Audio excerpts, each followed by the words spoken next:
शाह के एंट्री से उड़े सभी व्यूवर्स के होश। जी हाँ दोस्तों, अनुपमा सीरियल के अपकमिंग एपिसोड में हम देखने वाले हैं अब होने वाली है अनुपमा में वनराज शाह की एंट्री।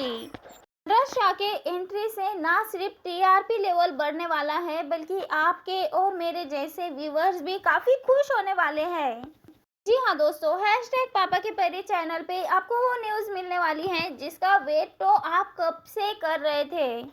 अब कहानी में हम देखने वाले हैं कि इस कहानी में शेर की वापसी होने वाली है, लेकिन इस बार शेर जंगल में नहीं बल्कि अपने इलाके को बचाने के लिए आने वाला है। कहानी में हम देखने वाले हैं कि अनुपमा सीरियल की कहानी पूर्वी छाया चौल के इर्द गिर्द घूमती हुई नजर आने वाली है। अब अनुपमा के इस लाचारी के बीच में एक खिलाड़ी मैदान में उतर रहा है। अब यहाँ पे थोड़ी देर ठहर जाइए दोस्तों, क्योंकि आप सबको अगर ऐसा लग रहा है कि वनराज अनुपमा की मदद करेगा तो ये आप सरासर गलत सोच रहे हैं। अब तक की कहानी में तो हम सबने देखा ही है दोस्तों, वनराज शाह सिर्फ और सिर्फ एक ही इंसान से प्यार करता है, वो है सिर्फ और सिर्फ अपना ईगो। और अब कहानी में हम देखेंगे कि उसकी टक्कर होने वाली है रजनी से। कहानी की शुरुआत होती है उसी आंगन से जहां रजनी ने एक बार फिर अपना डेरा जमा लिया है। पिछली बार आप सबने देखा ही है किस तरह से रजनी ने अपनी साजिशों में अनुपमा को फंसा दिया है। अब यहाँ पे राही और प्रेम भी पूरी तरह से अलग से हो चुके हैं, तो वहाँ रजनी के साजिशों में फंस चुके हैं, जहाँ रजनी अपने नए नए पेत्रों से अनुपमा को धोखा देती जा रही है। की कहानी में हम देखेंगे रजनी म्यूनिसिपैलिटी के कुछ अफसर और अपने कुछ लोगों को लेकर पूर्वी छाया चौल पहुंचती है, जहाँ पे रजनी ने पूरी प्रॉपर्टी अपने नाम करा ली है। तो ऐसे में रजनी दावा करती है कि सभी चौल वालों को ये चौल छोड़कर जाना होगा।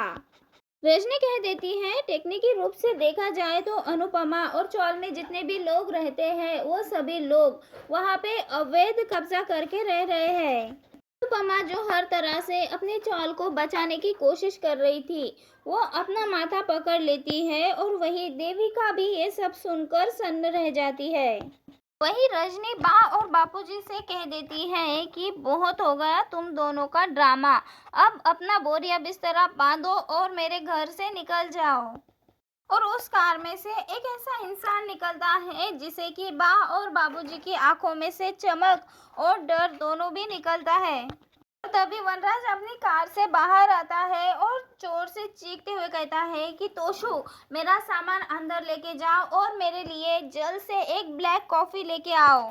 वही तोशु जो कि अभी तक रजनी का चमचागिरी कर रहा था, वो अपनी बाप की बदली हुई तकदीर देखकर तुरंत ही अपने तेवर बदल लेता है। पाखी भी सोच में डूब जाती है अपने पापा को इस तरह से देखकर। अब वनराज वापस आ गया है, तो जिस तरह की लग्जरी लाइफ पाखी जीना चाहती है वैसी लाइफ अब उसे मिल जाएगी। वही अनुपमा ये सब देखकर पूरी तरह से सन्न रह जाती है। अपने ही बच्चों को पल भर में इस तरह से बदलता हुआ देख अनुपमा के तो होश ही उड़ जाते हैं।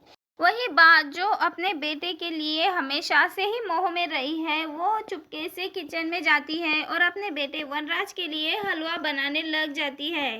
वही बाबूजी ये देखकर पूरी तरह से शॉक है कि वनराज जिंदा है और इतने वर्षों से वनराज लौटकर नहीं आया। यहाँ पे वनराज हंसते हुए जवाब देता है। तब यहाँ पे बाबूजी कहते हैं क्या तुझे अपने बूढ़े माँ बाप और बच्चों की भी याद नहीं आई कभी? तब यहाँ पे वनराज मुस्कुराता है और कहता है कि इस दुनिया में पैसों के अलावा कोई अपना नहीं होता।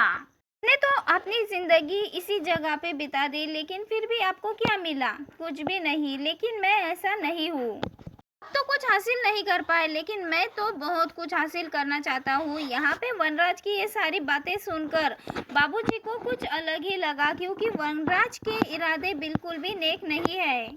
असल में इन सब में मज़ा तब आता है जबकि सभी डिनर कर रहे होते हैं। वनराज जो कि अमेरिका के बड़े बड़े होटलों में खाना खाता था, तभी वनराज अनुपमा की बेइज्जती करते हुए कहता है कि अनुपमा, आज भी तुम्हारी सोच की ही तरह तुम्हारा खाना भी बिल्कुल बेस्वाद और जैसा था वैसे ही रह गया, और मैं आज भी इस तरह का घास फूस और मरीजों वाला खाना नहीं खाता। ये सुनकर राही को बहुत ज़्यादा गुस्सा आता है।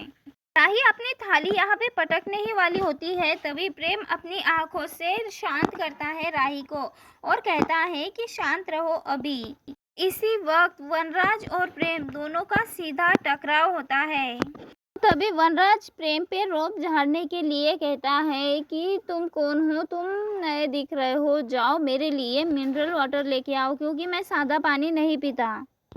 और तभी वहाँ पे सन्नाटा छा जाता है। सबको लगता है प्रेम तो सीधा साधा है, लेकिन प्रेम वहाँ से हिलता भी नहीं है।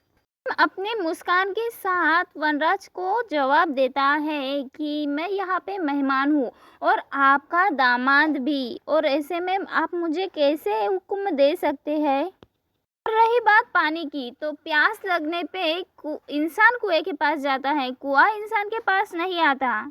और तभी वनराज सन्न रह जाता है क्योंकि आज तक किसी ने भी इतने सफाई से वनराज की आंखों में आंखें डाल के जवाब नहीं दिया होता है, सिवाय अनुज कपाड़िया के। और प्रेम के इस जवाब में उसे अनुज कपाड़िया की झलक दिखाई देती है। और तभी वनराज का पारा चढ़ जाता है, उसे गुस्सा आ जाता है और कहता है कि तुम्हारी हिम्मत भी कैसे हुई मुझसे जबान लगाने की। तब यहाँ पे अनुपमा बीच में आ जाती है और तब यहाँ पे अनुपमा आगे आती है और कहती है कि प्रेम मेरे बेटी राही का पति है और वो मेरा दामाद है, आपको इस तरह से उसकी बेइज्जती करने का अधिकार नहीं है।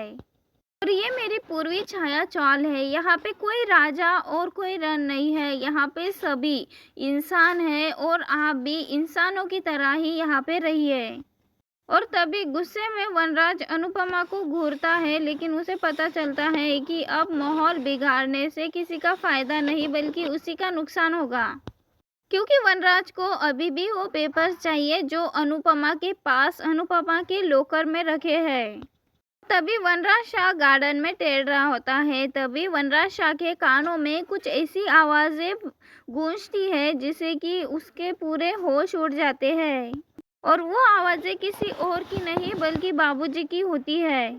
यहाँ पे बाबूजी और बा दोनों भी वनराज के वापस आने से काफ़ी ज़्यादा खुश है, लेकिन उनके मन में बस एक ही बात चल रही है कि आखिरकार वनराज वापस आया तो कैसे आया और इतने दिन आखिर वनराज कहाँ था। यहाँ पे वनराज अपनी कहानी तो सुना देता है और सबको बहुत ज़्यादा अफसोस भी होता है। तो वही दूसरी ओर वनराज शाह रजनी के साथ मिलकर कर रहा था बड़ी बड़ी साजिशें, जिसका पता अब आगे खुलने वाला है। क्योंकि दोस्तों वनराज शाह जो कि हमेशा से ही अनुपमा का दुश्मन रहा है और अभी वापस आते ही वो अनुपमा की ढाल कैसे बन सकता है।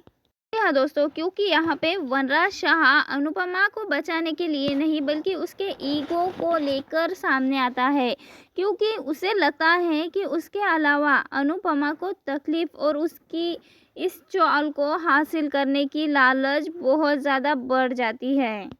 जहाँ कहानी में हम देख रहे हैं कि अनुपमा पूरी तरह से टूट चुकी है, तो वही वनराज का ईगो भी सामने आ चुका है। ऐसे में अब वनराज अनुपमा की ओर से रजनी के खिलाफ लड़ाई करता हुआ नजर आने वाला है और रजनी को सबक सिखाता हुआ नजर आने वाला है। तो वही दूसरी ओर दोस्तों यहाँ पे वनराज को पता चलता है कि अनुज कपाड़िया अब अनुपमा की लाइफ में नहीं है।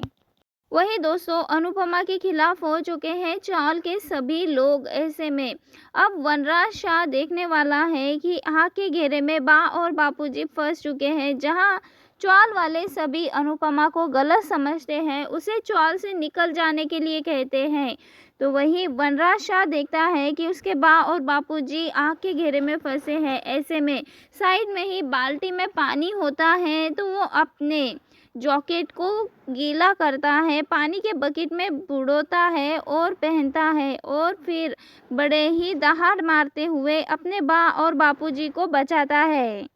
और तब रजनी को धमकी भी दे देता है कि आखिरकार तुमने अपनी औकात दिखाई दी, अब तुम क्या कर सकती हो तो करो।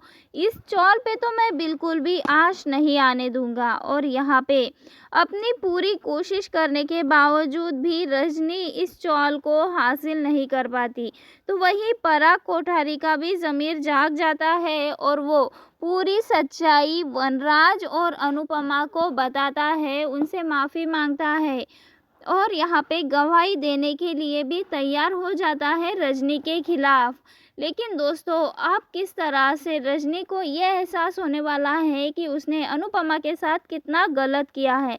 वेल दोस्तों, आप सबको क्या लगता है? अपनी राय कमेंट के ज़रिए हमें ज़रूर बताएं। मिलते हैं नेक्स्ट वीडियो में। Bye bye.